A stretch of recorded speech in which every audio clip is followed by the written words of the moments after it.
నమస్కారం. ఈటీవీ 360కి స్వాగతం. ప్రధానాంశాలు. అమెరికా అధ్యక్షుడు మంత్రులే లక్ష్యంగా కాల్పులు. దొండగుడి దాడి నుంచి ట్రంప్ను కాపాడిన భద్రతా సిబ్బంది. కాల్పులకు తెగబడిన నిందితుడిని అరెస్టు చేసిన పోలీసులు. హత్యాయత్నాన్ని తీవ్రంగా ఖండించిన ప్రపంచ దేశాలు. రాష్ట్రంలో జనగణనలో భాగంగా స్వీయ ధృవీకరణ ప్రారంభం. ఆన్లైన్లో వివరాలు ఇచ్చిన గవర్నర్, సీఎం, ప్రజాప్రతినిధులు. ప్రజావాణి వ్యవస్థను మరింత పటిష్టం చేయాలన్న రేవంత్ రెడ్డి. ఫిర్యాదుల పరిష్కారానికి నిర్ణీత గడువు పెట్టాలని ఆదేశం.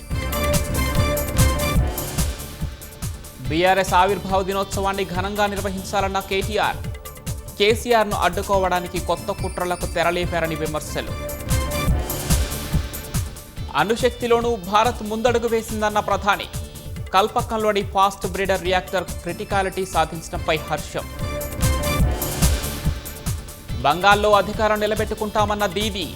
మొదటి విడతలోనే టీఎంసీ అహంకారం బద్దలైందన్న మోదీ.